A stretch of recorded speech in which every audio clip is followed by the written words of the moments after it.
안녕하세요. 저는 혼자서 딸아이를 키우고 있는 여자입니다.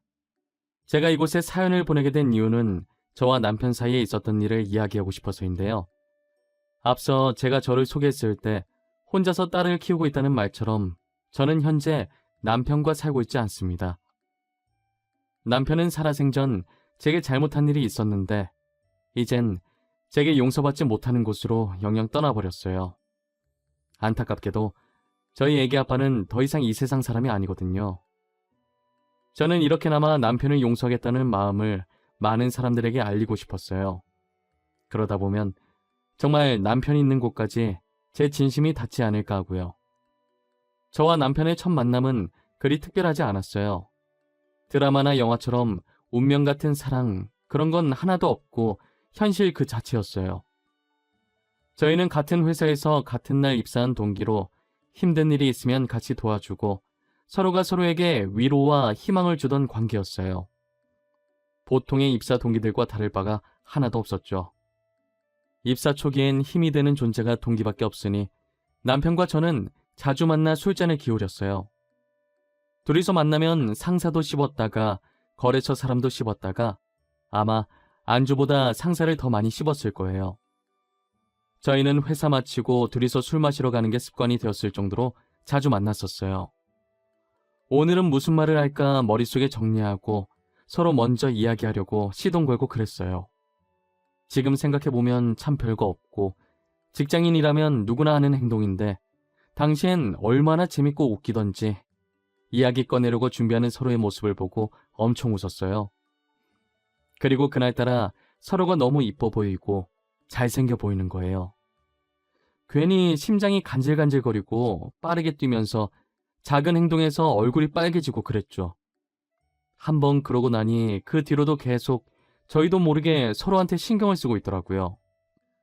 처음엔 내가 저 사람을 왜 이렇게 신경을 쓰고 있지 했는데 얼마 지나지 않아서 제가 남편에게 이성적으로 관심이 있다는 걸 깨달았어요. 여직원들과 있는 모습을 보면 괜히 화가 나고 짜증이 나더라고요. 친구한테 이야기를 하니 저더러 동기를 좋아해서 그런 게 아니냐고 하는 거예요. 저는 손사래까지 치면서 아니라고 했죠. 나 요즘 이상해. 매일같이 퇴근해서 술 마시는 동기 있거든? 근데 내가 요즘 그 동기만 보면 머리 정리하고 있고 옷 정리하고 있다니까? 뭐? 네가? 지금도 앞머리가 어디로 뒤집어졌는지 신경도 안 쓰는 네가? 지금 셔츠 단추 하나가 중간에 풀려 있는 것도 모르는 네가? 진짜네? 야, 장난치는 거 아니고 나 진짜 진지하다고. 이렇게 아무렇게나 다녀도 신경 안 쓰는 내가 동기를 신경 쓰고 있다니까? 무슨 말이 필요해? 너가 그 동기 좋아하는 것 같구만. 너도 네 마음 알고 있는 거 아니었어? 그러니까 머리도 신경 쓰고 옷도 신경 쓰는 거겠지. 이걸 입 아프게 내가 다 말해줘야 알아? 에이, 설마. 내가 그 사람을 왜 좋아해? 좋아할 이유가 없잖아. 그렇다고 그 사람한테 반할 상황이 있었던 것도 아닌데. 그건 나도 모르지. 매일 술 먹으면서 정들었나 보지. 너, 그 사람이 다른 여직원이랑 있을 때 어때? 막 짜증나고 화나지? 그게 좋아한다는 증거야. 남편이 여직원과 있는 모습을 다시 생각해도 화나는 것이 친구 말이 맞았어요. 저는 남편을 같은 직장 동기로서가 아니라 남자로서 좋아하고 있었어요. 제 감정에 워낙 솔직한 사람이라 제가 남편을 좋아하고 있다는 사실을 알아차리고 거절당하든 말든 남편에게 고백해야겠다는 생각이 들었어요. 저희는 평소처럼 퇴근해서 술을 기울이고 있었고 상사를 씹어대고 있었어요. 하지만 다른 점이 있다면 서로가 서로를 너무 의식하고 있다는 점이었어요. 저는 계속 고백할 타이밍만 보면서 괜히 술잔만 손가락으로 빙글빙글 돌리고 있었어요. 아우, 정신없어. 왜 계속 술잔을 괴롭혀요? 표정도 아까부터 심각했어는. 지금 우리 평소랑 너무 다른 거 알죠? 지금 되게 어색해. 그런가? 아닌데? 저 안 심각한데? 평소랑 똑같은데? 저 사실 진혁 씨한테 할 말이 있는데요. 있잖아요. 제가 먼저 말해도 돼요? 저도 오늘 가영 씨한테 할 말이 있거든요. 저 요즘 계속 가영 씨만 보여요. 회사에서도 식당에서도 계속 제 눈에 가영 씨가 들어와요.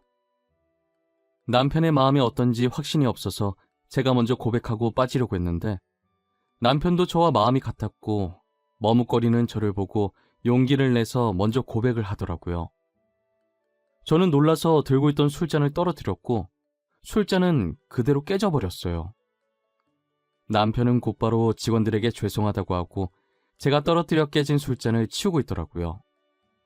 깨진 술잔을 다 치우고 다시 자리에 앉으면서 이거 거절이냐고 멋쩍은 듯 웃는 거예요. 저는 그때 너무 당황해서 저도 모르게 엄청 큰 목소리로 아니라고 좋아한다고 말해버렸어요.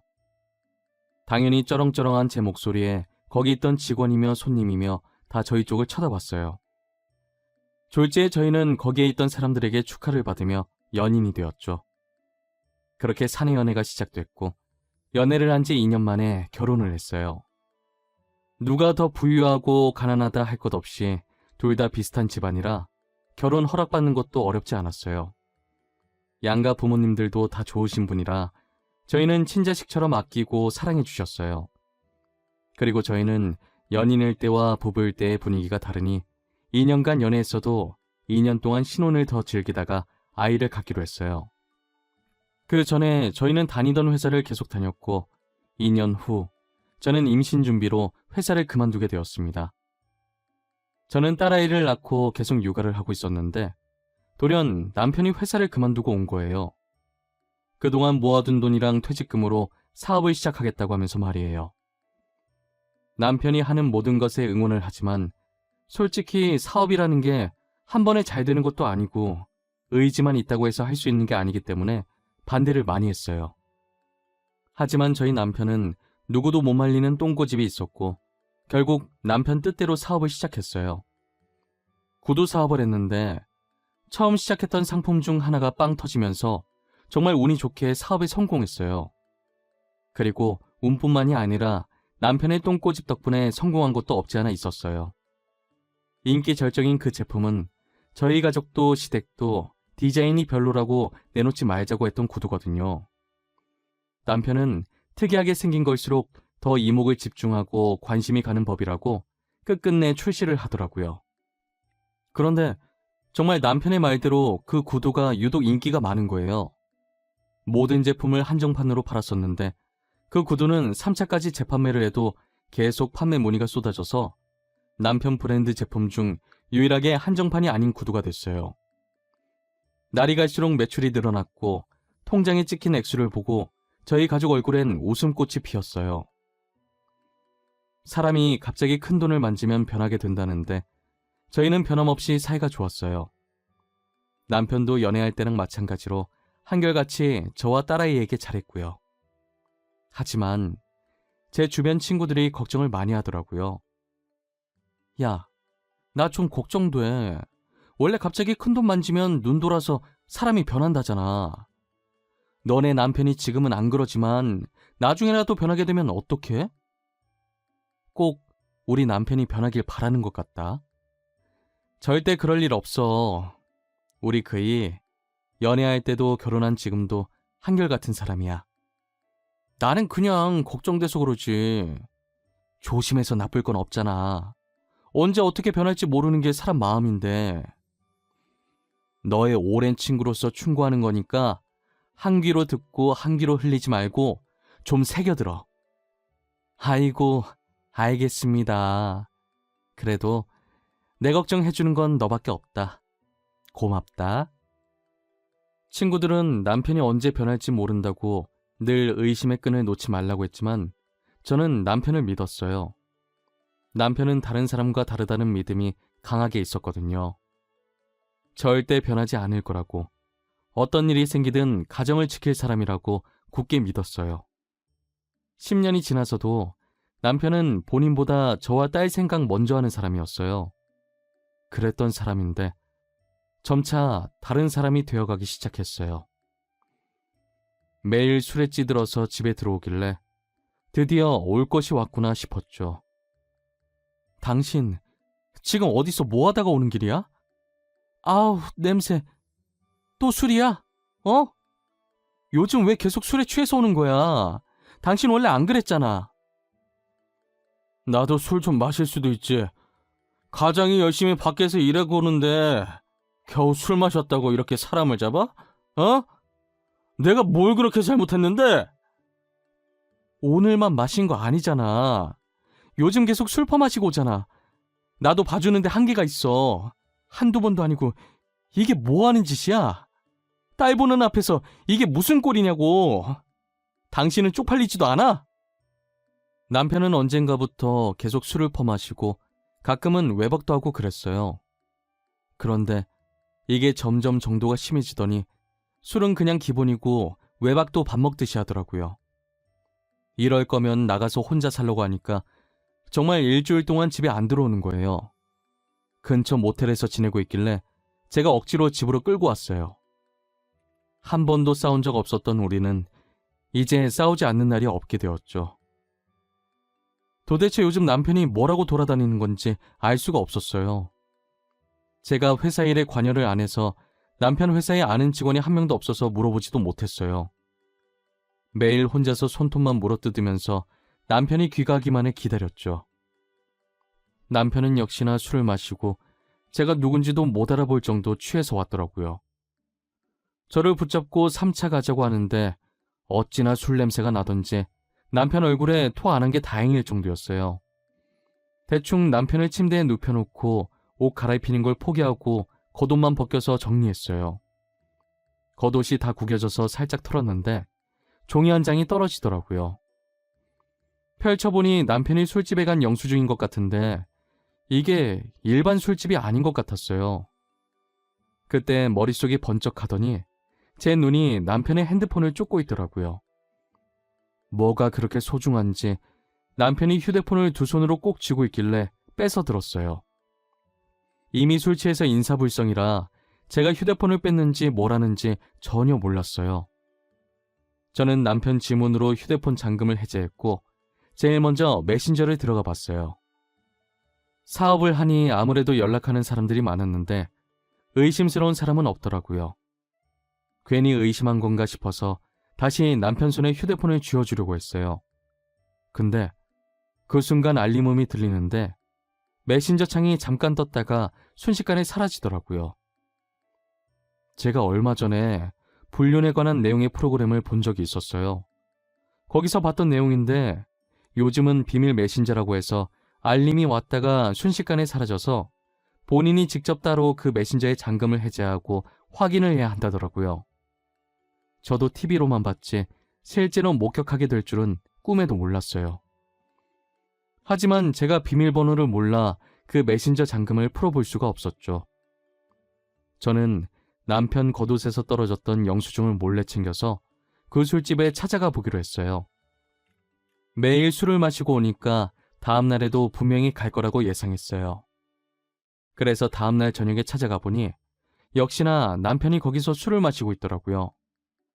옆에 여자 하나 앉혀놓고 둘이서 술잔을 기울이고 있는 거예요.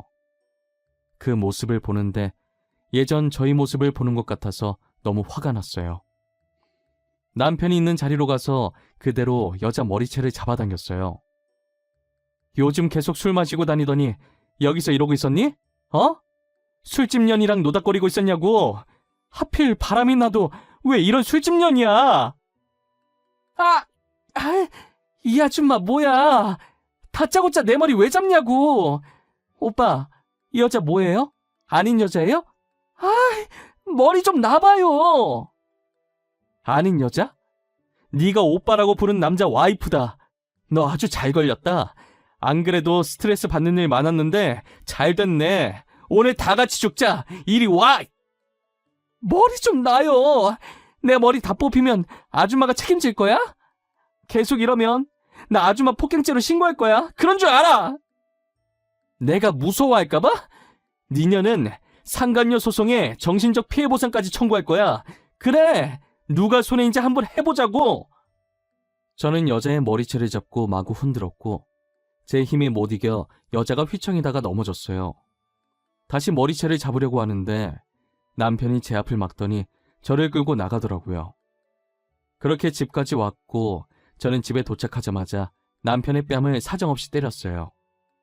그리고 그대로 방으로 들어왔고 남편은 다시 밖으로 나가더라고요. 혹시나 딸이 깨기라도 할까봐 화도 못 내고 베개에 얼굴을 묻은 채 소리 없는 고함을 지르고 눈물 콧물 다 흘리며 난리를 부렸어요. 이혼을 하고 싶었지만 저희 사이엔 딸이 있었기 때문에 마음대로 할 수가 없었어요. 어린 딸이 중학교도 가야 하고 아직 갈 길이 먼데 아빠 없는 아이로 만들 수 없었거든요. 아이가 상처받는 게 죽는 것보다 싫어서 저만 참으면 될 것 같았어요. 어차피 이혼 안 할 건데 남편이 뭐라든 신경을 쓰지 않기로 마음먹었어요. 그런데 엎친 데 덮친 격으로 남편 불륜 사실에 마음을 가라앉히지 못한 채 친정 아버지까지 사고로 돌아가시게 된 거예요. 제가 차를 잘 몰라서 설명을 들었지만 용어들을 몰라서 자세히 알아듣지는 못했는데 대충 저희 아버지가 신호를 기다리고 있었고 아버지가 서 있던 길 위쪽이 오르막길이었대요. 그 오르막길에 화물차 한 대가 주차되어 있었고 그 화물차에 결함이 있었는지 파킹 브레이크가 고장나 화물차가 움직이기 시작하면서 아버지를 덮친 거예요. 구급차에 실려왔을 당시엔 의식이 있었는데 병원에 도착하기 직전에 사망했다고 하더라고요. 저한테 왜 계속 이런 일이 생기는 건지 제게서 아버지를 뺏어간 하늘이 너무 원망스러웠어요. 신이라는 게 정말 존재한다면 저한테 왜 이러는 건지 따지고 싶었죠. 어머니는 이미 충격에 혼절하셨고 저라도 정신 차리고 아버지 장례식을 지켜야 했어요. 저는 남편에게 아버지 부고 소식을 전했는데 아무런 답이 없더라고요. 장례식 지내는 내내 남편의 머리카락 한 올도 보이지 않았어요. 친인척들이 남편 어디 있냐고 물을 때마다 해외 출장 가서 못 오고 있다고 대충 둘러댔어요. 가영아, 장례식 내내 곽서방이 안 보인다. 설마 곽서방 아직 안 온 거야? 에이, 설마 안 왔겠어? 잠시 화장실 갔거나 우리랑 타이밍이 안 맞았겠지. 아, 저희 남편이 해외 출장을 갔는데 올 수 없는 상황인가 봐요. 오려고 했는데 일이 잘 안 풀려서 못 간다고 미안하다고 연락 왔어요.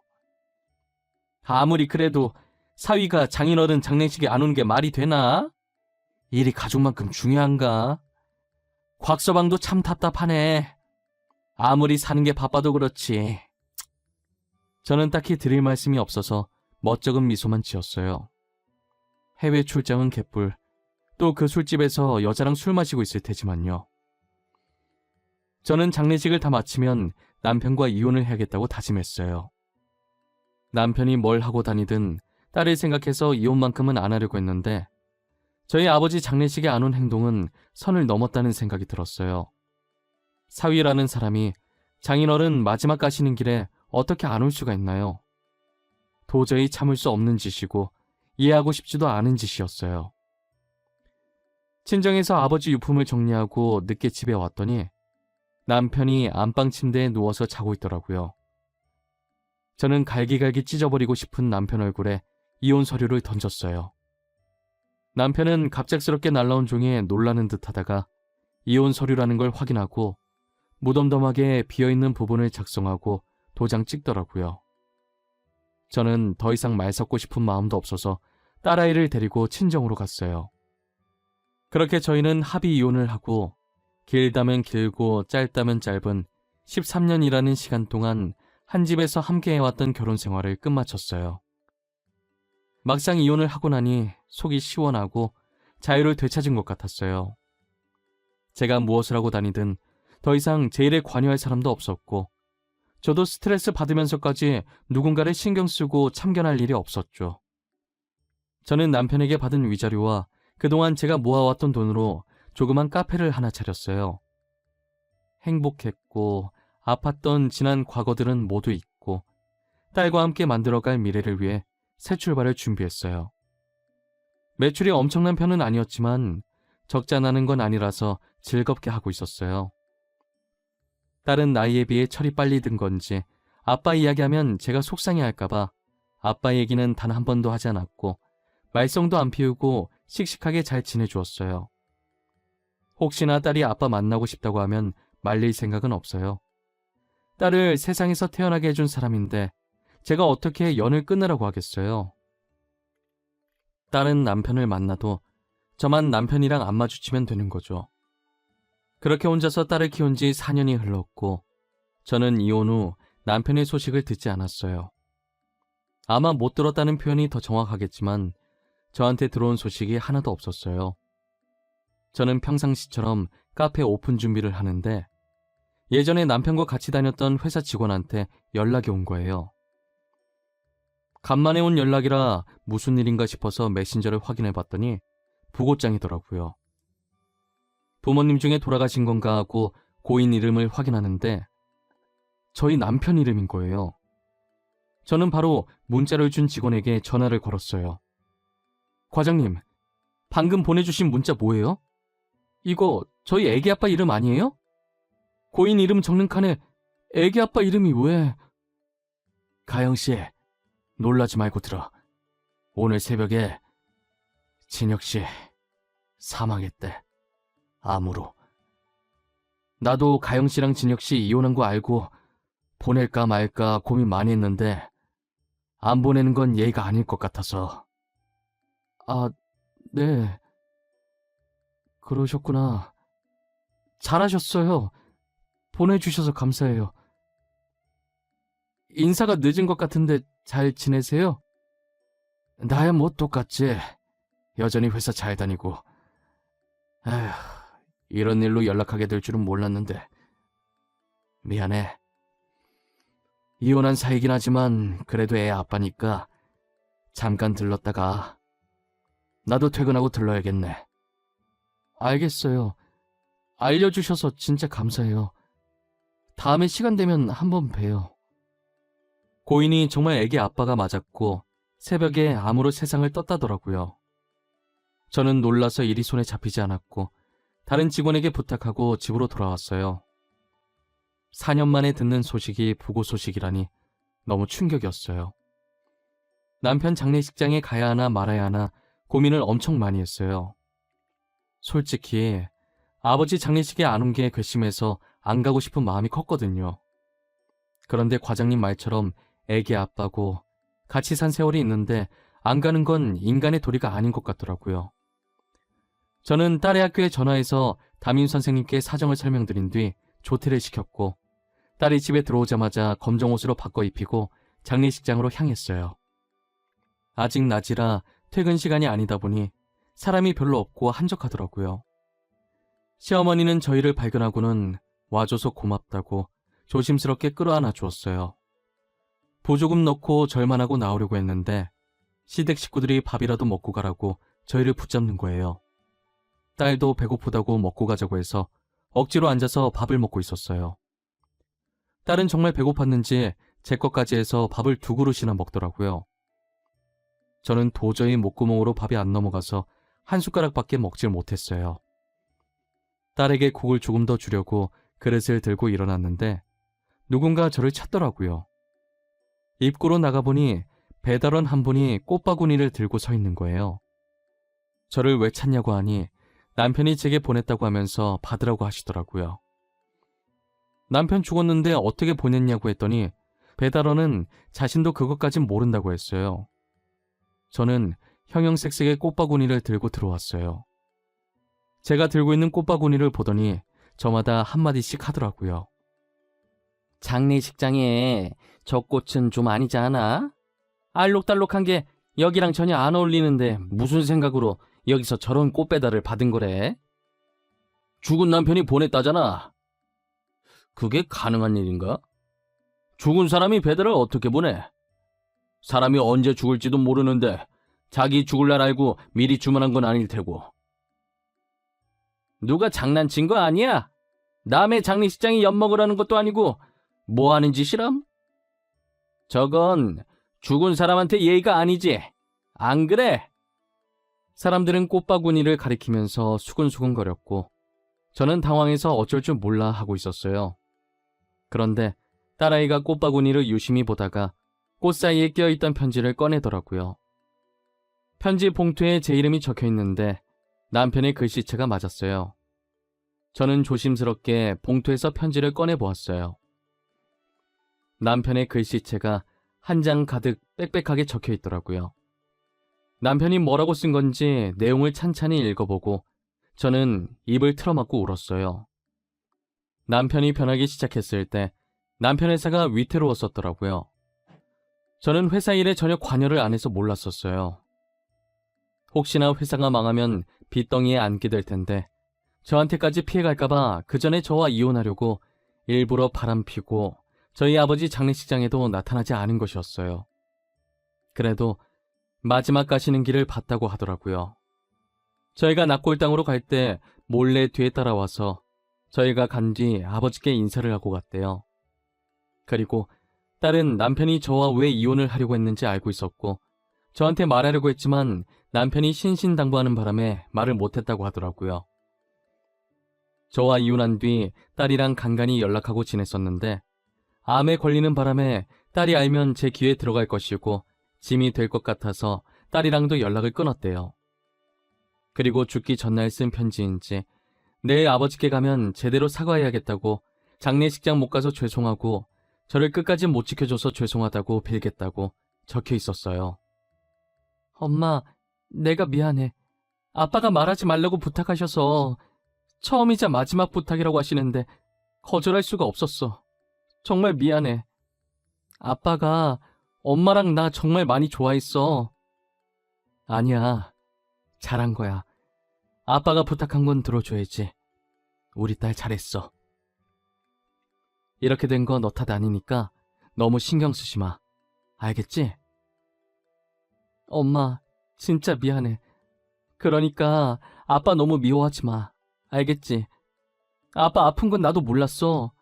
아빠 아픈 거 알았으면 엄마한테 다 말했을 거야. 그것도 아빠 뜻인 거야. 엄마가 미안해. 우리 딸 그동안 힘들었겠다. 그동안 아빠 이야기 하고 싶었을 텐데. 저와 딸은 부둥켜 안고 엉엉 울었고 거기에 있던 시댁 식구들과 조문객들도 저희 얘기를 듣고 같이 울어주셨어요. 저는 직원한테 며칠간 자리 비운다고 연락을 했고 남편 마지막 가는 길까지 다 지켜봤어요.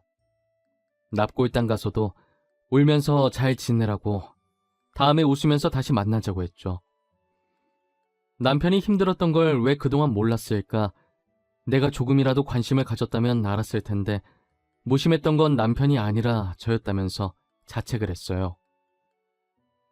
장례식이 끝나고 몇 날 며칠을 방구석에 박혀서 울었던 것 같아요. 딸을 위해서 정신 차려야 한다는 생각은 드는데 몸이 따라주지 않았어요. 밥상을 차리면서도 울고 밥을 먹으면서도 울고 하루하루를 눈물로 살아갔어요. 남편의 유품을 정리하러 남편 집에 갔는데 저희가 살던 집 그대로 살고 있더라고요.